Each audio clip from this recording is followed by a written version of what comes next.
வந்திருக்கிற எல்லாருக்கும் வணக்கம். இங்கே வந்ததுக்கு ரொம்பவே நன்றி. இது என்னோட 3வது படம்.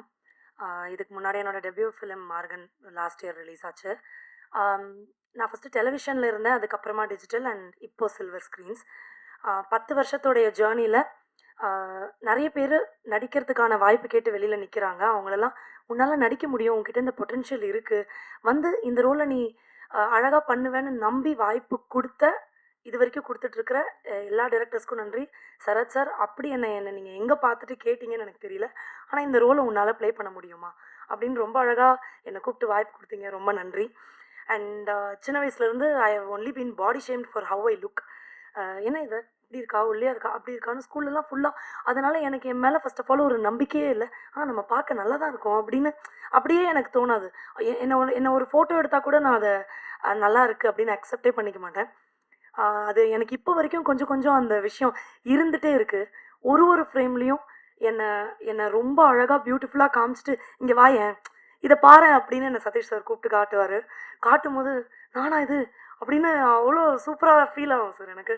ரொம்ப ரொம்ப தேங்க்ஸ். கண்மணி மேம், நீங்கள் சொன்னது உண்மைதான். சார் வந்து ஒரு ஷார்ட் எக்ஸ்பிளைன் பண்ணும்போது வந்துட்டு, அம்மா சார் இப்போ என்ன ஷார்ட் அப்படின்னு நம்ம கேட்டால், அதாவது இந்த கதையோட சினாப்சிஸ் எங்கேருந்து ஆரம்பிக்குதான்னு ஸ்டார்ட்லேருந்து எண்டு வரைக்கும் மண்டியில் வச்சுட்டே இருப்பார்.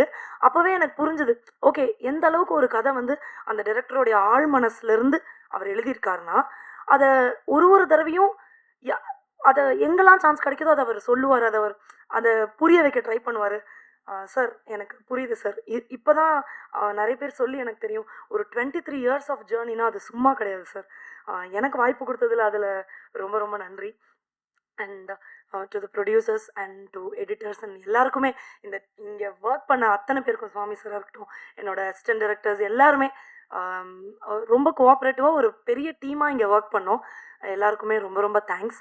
அண்ட் முக்கியமாக என்னோடய கோ ஆக்டர்ஸ், குரு சார் கூடயும் அனுமா கூடயும் நடிக்கும் போது, குரு சாரை வந்து ஓரமாக உட்காந்து அப்சர்வ் பண்ணிகிட்டே இருக்கலாம். அவர் நடிக்கும் போது அவர் என்ன நடிக்கிறாருன்னு ஃபஸ்ட்டு எனக்கு புரியாது.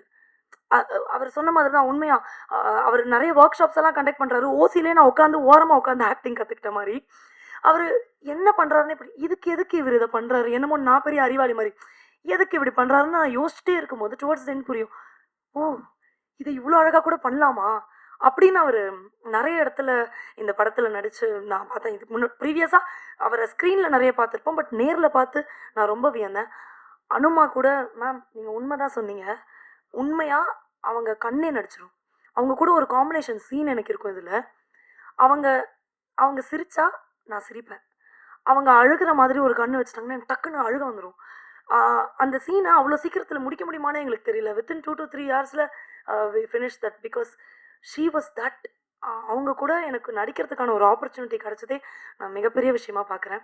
ஆல்சோ என் கூட என்னோட பேரா நடித்த Vijay Vishwa, you very cooperative, thank you.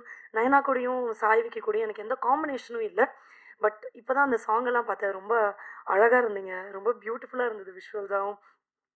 வாயமூடி சும்மா இருடா பாட்டெல்லாம் வந்து நான் ஸ்கூல் படிக்கும் போது நான் காதில் கேட்டு வைப் பண்ணிட்டு இருந்த ஒரு பாட்டு அது. அந்த பாட்டை போட்ட ஒரு மியூசிக் டைரக்டருடைய ஒரு படத்தில் நான் நடிக்கிறேன். நான் நடித்த படத்துக்கு நீங்கள் மியூசிக் போடல, நீங்கள் மியூசிக் போட்ட படத்தில் எனக்கு ஒரு வாய்ப்பு கிடச்சிதுங்க நினைக்கும் போதே வாவ் செமையாக இருக்குல்ல. Okay, it's a good growth ஒன்லினோ அப்படின்னு நான் நினைக்கிறேன். சார் மியூசிக் ரொம்ப அழகாக இருக்குது, நன்றி. எனக்கு ஆடவே வரலனாலும் என்னை நிற்க வச்சு காலை உடச்சி ஆடு, உன்னால் முடியும், இந்த ஸ்டெப்பு தான், இதை சார் கொஞ்சம் மாற்றி கொடுங்களேன் மாஸ்டர்னு கேட்டாலும், இதுதான் இதை உன்னால் பண்ண முடியும்னு என்னை ஆட வச்சதுக்கு நன்றி மாஸ்டர். அப்புறம் எங்கள் கூட ஒர்க் பண்ண எல்லாருக்குமே ரொம்ப ரொம்ப நன்றி. பாரிஸ் கஃபே ரொம்ப அழகான ஸ்டோரி. முக்கியமாக இந்த சொசைட்டிக்கு தேவையுள்ள ஒரு பெரிய மெசேஜ் இந்த படத்தில் இருக்குது. அது நிறைய பேர் மாறிடுச்சுன்னு நினைக்கலாம், அதான் அது இன்னும் மாறலை. அது that still exist in the society and it should change. அந்த ஒரு மெசேஜ் வந்து இந்த படத்தில் ரொம்ப ஸ்ட்ராங்காக சொல்லப்பட்டிருக்கு. இது ஒரு க்ரைம் சப்ஜெக்ட், ஆல்சோ ஒரு இமோஷ்னலாக ஒரு நல்ல பாண்டிங் உள்ள ஒரு அழகான படம். சீக்கிரமாக தேட்டருக்கு வரப்போகுது.